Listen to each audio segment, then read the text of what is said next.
This episode of Dana Being Dana is brought to you in part by Dr. Lance Law and Dr. Mihaela Bogdanov at Comfort Care Family Dental. Hello, and welcome to Dana Being Dana. I'm Dana Michelle, and I am thrilled you're with us. My show is about all different aspects of the human connection, things that bring us together, and living life intentionally.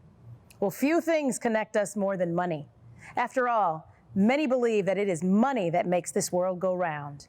In fact, our local community in Naperville thrives on small businesses, and many of the owners of these businesses are women. So it's not just about making money, but about managing money wisely. Joining me today are two women who are living examples of women empowering women, with careers in helping others manage money, especially women. Anita Knotts, founder and CEO of Lotus Women's Institute, and Jennifer Radostits, a financial representative with Northwestern Mutual. Thank you, ladies, so much for joining me. Anita, what are some of the myths about money that you want to clear up today? How much time do we have, Dana? Good God. After being in the industry for as long as I have and talking to clients and such, there's so many myths out there about women and money. And part of it is that we do it to ourselves, right? There's a bit of this that's a self-fulfilling prophecy, I think, but it's because of years and years of traditional mores that have been sunk into our brains. One of the biggest aspects being we don't know how to invest, which could not be further from the truth. The fact that we've watched our fathers basically own that aspect of our financial livelihood between parents, right? And then our grandfathers has just been done throughout history. But now the more and more studies that are actually being done on this show that women are equally as good. The other aspect or another myth is that we tend to be very risk averse. And I love this because as a newly minted entrepreneur, I can tell you that the biggest risk I think I've ever taken is what's happening right now in terms of starting a business, right? And if you think about the number of women starting their own businesses right now, to place a statement that we don't take risk is sort of obscene, I think, at this point in time. And the other one, as a financial advisor, it drives me nuts from my advising days, is to tell women that they spend just too much, right? And that they spend too much on the latte or their shoes or their clothes, where technically, yes, it has been shown that we do spend more on clothes, but you can't talk about that without talking about men and their expenditures on golf club memberships, on cars, on electronics, what have you. So the spending isn't necessarily the issue.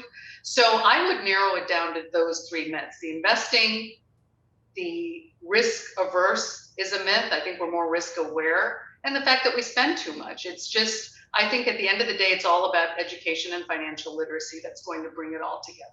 Jennifer, how about you? I think the biggest thing that I feel is like the biggest myth is that all debt is bad. There is good debt.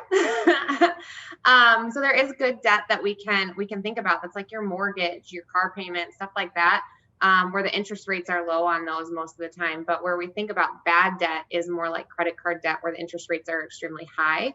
And then also leveraging, what it looks like to be able to pay off that debt intentionally, and knowing which space you're going to go after first and how you could make up some of that higher interest rate, et cetera. So the main piece that I think is a big myth is the debt portion, but also that we shouldn't talk about money. I've been having some recent conversations, and it's just very interesting how women don't talk about money. We're not supposed to talk about it. And I think that that's a myth. You should be talking about it, should be empowering other women about their money. And I think that we're also competitive creatures, and we like to learn from each other. And so if we are actually having those conversations, we're going, oh, maybe I should be doing something differently. And then it'll encourage us to go get that help that we need because we've heard, we're intrigued enough to want to know more. But if the conversations don't exist, you're never challenged to think beyond the box that you've grown up in. Women have been shown to be more at ease talking about their sex lives than they are about money. So what does that tell you, right? And money is what's actually going to secure our future, right? Whether it's post-divorce or Unfortunately, if your spouse dies ahead of you, that's truly a very important topic. It may not be as exciting, but it's something that we need to touch on regardless. So you're saying saving over sex life. Talk about That's that. right. Or Topics to maybe talk about. equal. Oh, Maybe equal. over lattes.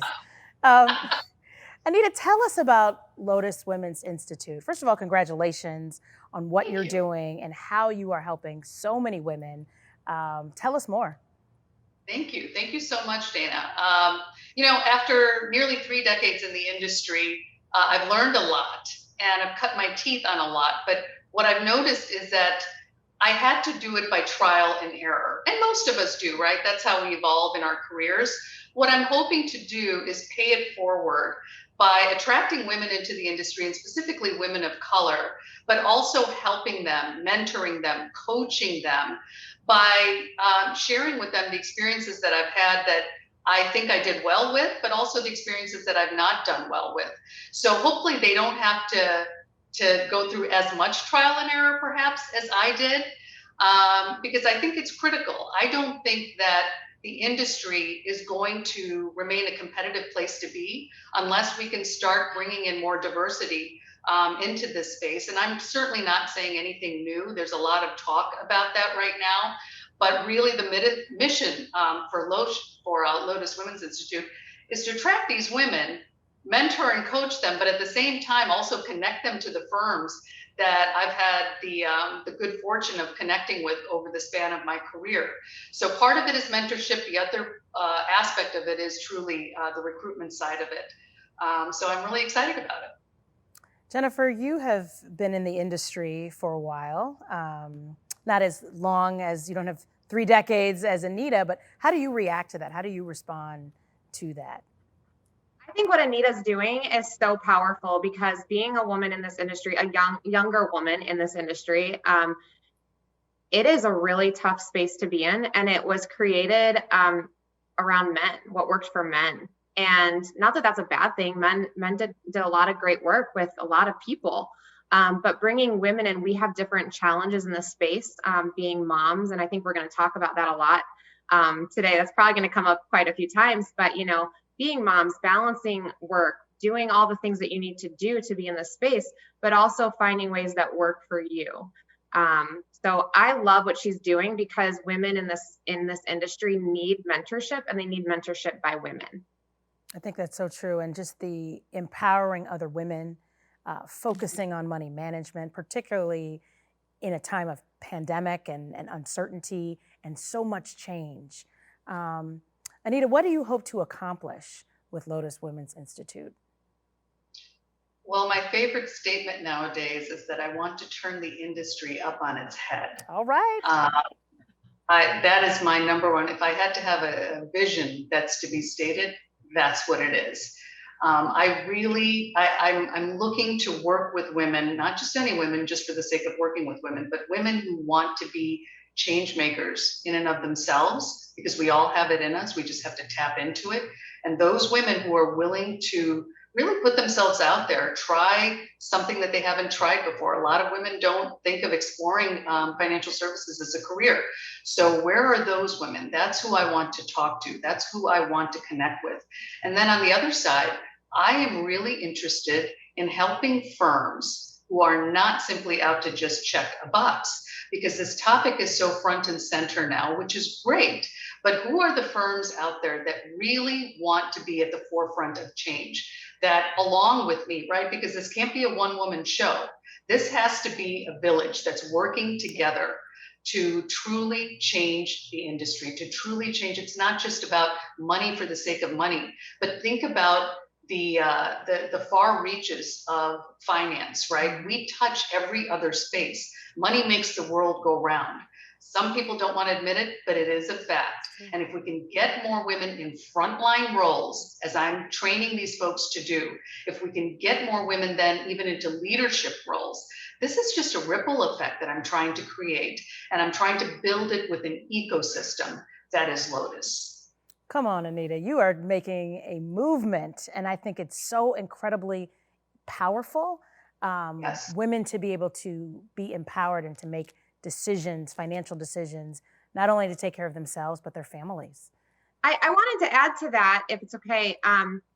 One thing that I think that what you're doing, Anita, is so powerful is by not just attracting women to the industry, but real women want to work with women in this industry. They want to sit down with a financial advisor that is a female, that understands their needs, their forecasting, all of that. And so developing great young financial advisors that are female is just going to be so powerful in so many people's futures. So that is excellent. Thank you. What are some of the top mistakes women make when it comes to money? Oh gosh, I think the very first thing that they make is they don't start. The first thing that women do is they think, okay, I'll get to that. I'll do that when once I pay off my debt, I'll talk about that. And once I buy my house, then I'll talk about that. Well, the problem with that is that they're putting time against them. So there's things that you can be doing to create a prosperous financial future, but you got to start. And so many women they don't start. And that's the biggest problem, to be honest. And it's just that. Take care of a couple pebbles in the shoe and then move on to the next thing, and keep meeting with your advisor every 6 months to the year. In reality, there's never a right time. You just have to take the jump. I believe, and I'm saying this from the inside, being in the industry for as long as I have, I think the industry has done a great job with the intimidation factor, right? Really using a lot of jargon, making it seem like it's really complex. I mean, for the love of God, have you seen CNBC throwing ratios every which way? And I'm here to let women in on a big secret. It ain't that hard. Right. It really isn't. And to Jen's point, just start. Some young women that are coming out of college, even with their first jobs, folks that I'm mentoring now, I'm telling them literally, open up an account. I will tell you 5 places where you can establish an account, put some amount of money from your very first paycheck into that account, into a mutual fund or an ETF. We can pick a very, broad ranging growth fund even, right? There's so many out in the universe. It's really not that difficult. But I think the industry's done a great job of making it seem that way, so that women are kind of like, well, I don't know what I need to know before I start with step 1. So please follow Jen's advice, find an advisor like Jen, and start getting that money to work, put it to work. You just have to start the habits. And that's where Anita made a great point of, you have to start out of college. You've got a paycheck, you've got an income now. And you got to start, and you got to start really good habits, because we all know habits take some time to create. And then once they're started, it's just going to really help you throughout life. So I think that's the biggest thing, is beginning the conversation and creating the habits early on. Getting started, ladies, managing your money. We're going to take a quick break. Don't go away. We'll be right back.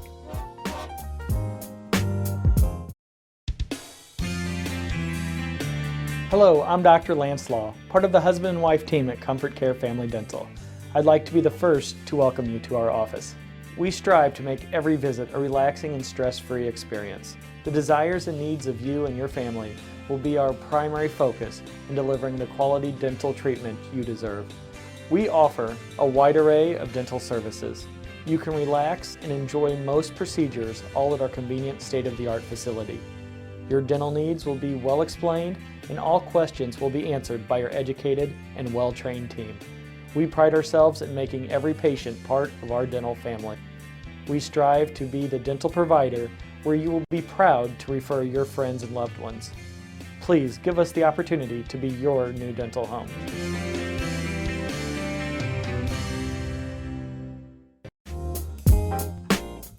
Welcome back to Dana Being Dana. We are talking about women, we are talking about wealth, money management, and there is no time like the present. Jennifer, can you tell us what is a money mindset? Oh my gosh, money mindset. Well, everything you do in life based off your mindset. And I am a true believer of that. So when it comes to money, I'm just going to use me as a personal testimonial at this point. My money mindset has always been growth. You can either have a growth money mindset or almost a debilitating money mindset. So it's however you connect your views with money is how, things are going to happen for you. So just how we previously talked before the break, you got to start, and there might be something on money that said, oh, you shouldn't do that. It's too hard, like Anita had mentioned. But really, if you change your mindset to say, hey, this is actually pretty easy. I can do this. I want this. I want this for my family. And you change that mindset, you're going to be golden. And that's in everything in life. So I think that is, I've always had a growth mindset. I work with my clients on growth mindset. What can we be doing just a little bit better? And also just helping them not change all of their views, but like if they've had something that's been holding them back, go ahead and kind of transition it into a view that'll allow them to prosper. Can you tell us about your single mom clients, ladies, and how they differ from others? I think single moms have this mentality of wanting to understand everything, right? They are in full blown seeking education mode because they're it for their whole family, right? They're the mom, they're the father, they're everything. And at times they may be the teacher. I mean, it's all of the above. So what I've noticed with single women or single mothers is that first they put their children first. Like, what am I going to need? What is this money going to have to do for me so that I can be an effective parent and I can be a great caretaker for my kids? So they approach it with that sort of, I guess all moms kind of have the mama bear, but single mothers so much more so because they're all those children have, right? So that's the first thing, is that they're always in seeking mode.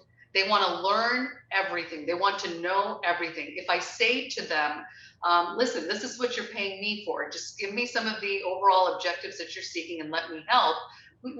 That's not good enough. They want to be in the weeds with you. They want to know exactly what you're doing and why you're doing it. And I applaud them for that. Yeah, I agree with everything that you just said, Anita. And I would add that I just think single moms, they got grit. They are the ones that will say, okay, it's whatever I'm doing, it's $20. And they'll go, okay, well, that's a coffee. I'll just get rid of the coffees this week. It's fine. That's important for my kids.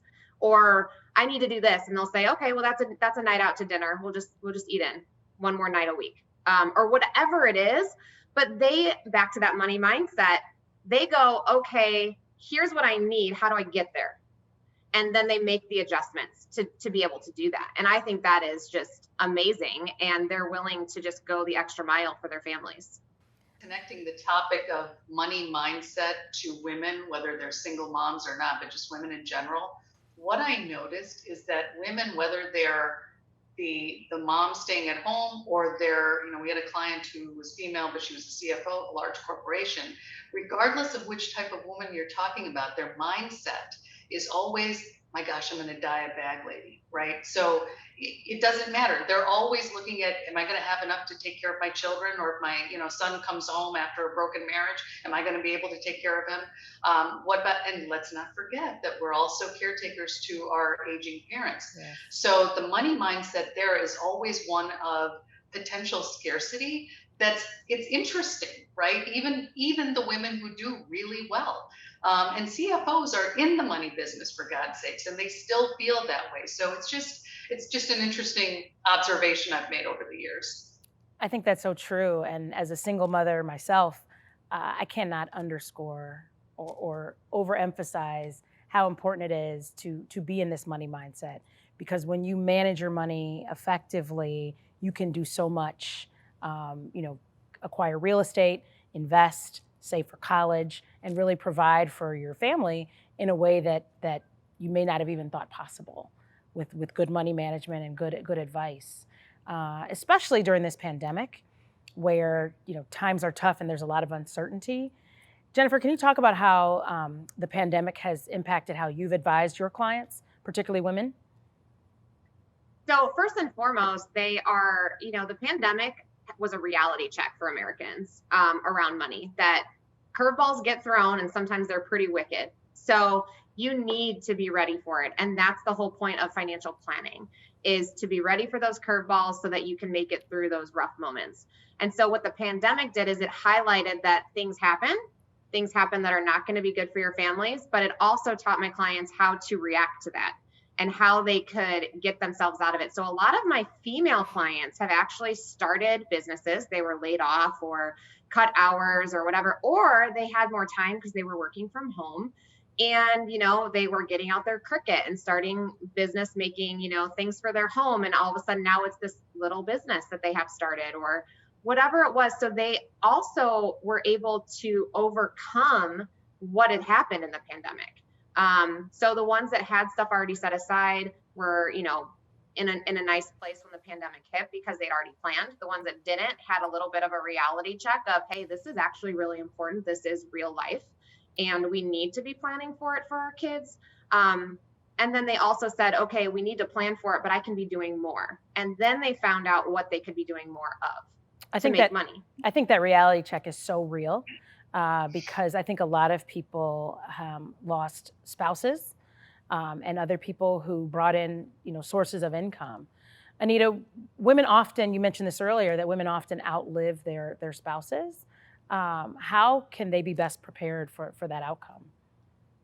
Well, it's probably tacking on to what Jen said, in that when a catastrophe arrives in your life or a tragic situation, that is not the time to get a crash course tutorial in financial management. Exactly. You need to be prepared for that moment, and it's best to start today, right? Literally this minute. It's best to start planning. Women are phenomenal planners. We all know that. We plan for our kids' events. We plan birthday parties. We plan for social events. But then when it comes to something that's so critical to our future lives, the future you, the future me, we tend to just kind of, I'll get to it when I get to it, right?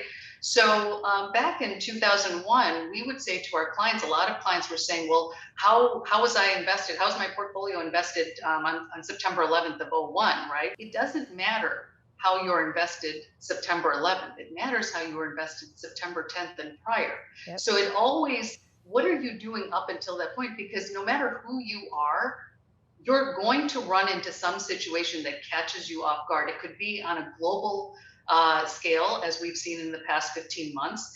It could be a very sharp hit, as we saw on 9/11. But either way, you're not going to escape those types of scenarios. Divorce, by the way, nowadays, 50 plus and over, those 50 plus and over, there's this whole concept of the gray divorce. Women tend to outlive their spouses. Dana, as we were discussing, by about 5 years, women tend to live 81 years old. That's the average, on average in this country. But are you going to be planning at the age of 80? No. Right. You want to make sure that you're set up for that situation now. So prepping and planning is the key. And just to add to that, Anita, it's about being proactive versus reactive. And you just have to get in and do the work early and set that foundation for yourself so that you are set up at 80, so that you are set up, and you don't have to be a burden on your kids. You've got it all figured out, but it takes time to do that. And so be proactive in your planning. Even if you have a partner, I think the time is now to do this. The time is now to take steps to managing your own finances. I think the most common way people give up their power is by thinking that they don't have any. Now more than ever, it is important for women to be well-versed in money management, yet so many of us fall short in educating ourselves in our own financial independence. This is important even when you are married. So if you get nothing else from this episode, I hope that you are encouraged to engage more in the management of your finances. First, with awareness and education, and then take action. You owe it to yourself and those you love. Thank you to my guests for joining me today, for the work that they do in empowering others in finance. Special thanks to Comfort Care Family Dental for the smiles that they keep. Hopefully you have been entertained, if not encouraged or inspired. I do not promise to be an expert, nor do I have all the answers. I'm just Dana being Dana. See you next time. This episode of Dana Being Dana is brought to you in part by Dr. Lance Law and Dr. Mihaela Bogdanoff at Comfort Care Family Dental.